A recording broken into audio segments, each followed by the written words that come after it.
오늘 코로나19 신규 확진자 수는 600명대 중후반, 많게는 700명대로 예상이 됩니다. 국내에서 인도발 변이 바이러스가 지역으로 전파된 사실이 처음 확인됐습니다. 김민찬 기자의 보도입니다. 어젯밤 9시까지 집계된 코로나19 신규 확진자는 599명. 그제 같은 시간보단 122명 늘었습니다. 자정까지 집계한 확진자를 더하면 오늘 신규 확진자 수는 600명대 중후반, 많으면 700명대도 기록할 것으로 보입니다.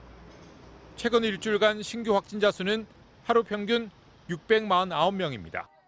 가족과 지인을 통한 개별 접촉 감염 비율이 46%로 지난해 8월 이후 가장 높은 수치를 기록했습니다. 인도 변이 바이러스가 국내에서 전파된 사례도 처음으로 발생했습니다.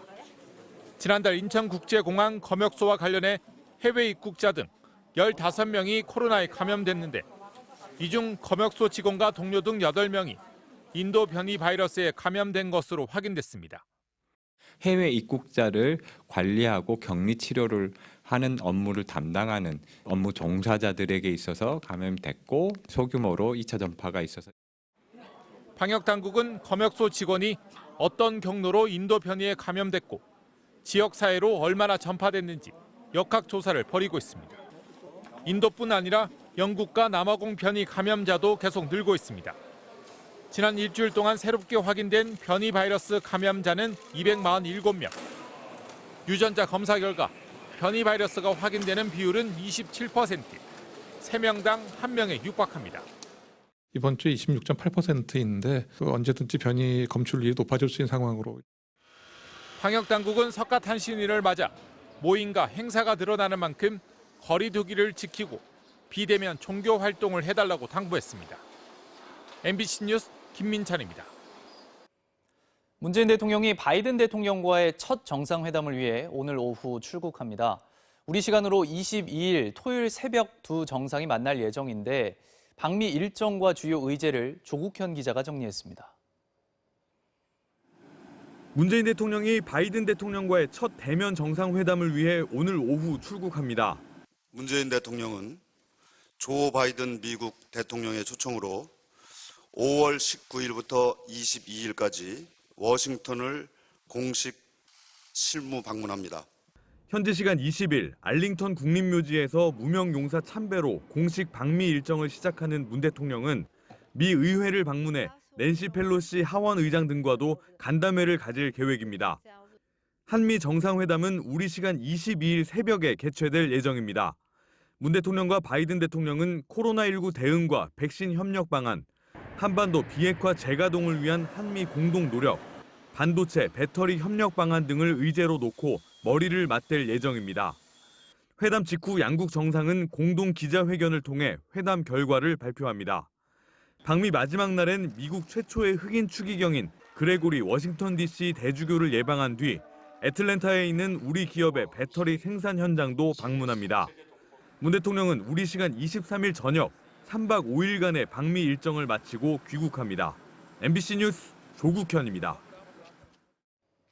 이스라엘과 팔레스타인의 무력 충돌이 9일째 계속되면서 어린이 61명을 포함해 220명이 넘는 사망자가 발생했습니다. 미국과 유럽연합은 양측에 휴전을 제안했습니다. 박영일 기자입니다. 칠흑 같은 어둠 속에 붉은 섬광이 번쩍입니다. 현지 시간 18일 새벽 이스라엘군이 가자 지구를 다시 공습했습니다. 전투기 60대가 30분간 정밀유도탄 100여 발을 쏟아부으며 가자 지구 내 하마스 지하 터널 15km와 로켓포 발사대 등 65개 목표물을 파괴했습니다. الناس لسه نايمة. شايف كيف؟ اضطرينا نجري في الشوارع في العتمة مش عارفين حالنا وين بدنا نروح وين نجري كل الأمة كل الشارع كل الدنيا صارت تجري صار الدمار زلزال. 하마스도 로켓포 90발을 쏘며 대응했습니다.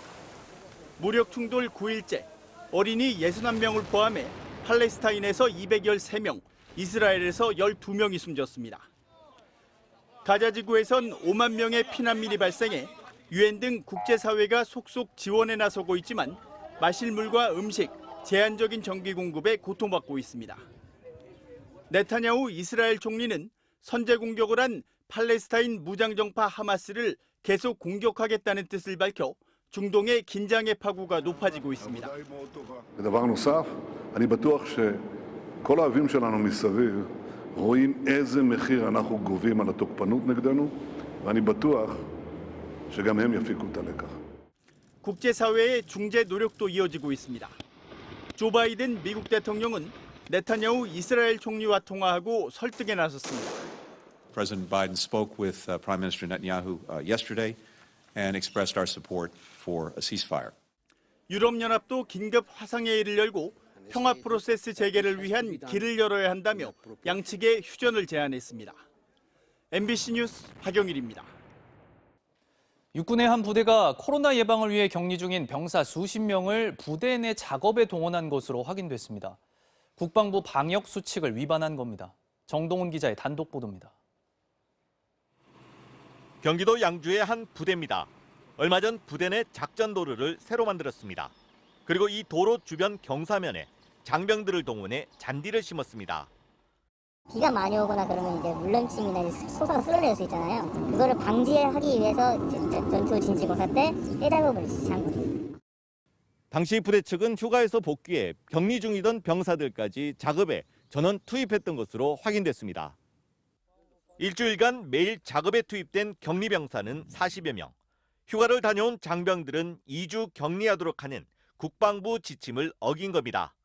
심지어 땡볕에서 일하며 마스크도 제대로 안 썼고 일부 간부들과 격리 병사들이 한데 뒤섞여 작업했습니다. 병사들은 당시 간부들이 사단장이 곧 부대를 방문하는데 작업을 빨리 끝내려면 격리자들도 참여해야 한다고 말했다고 전했습니다.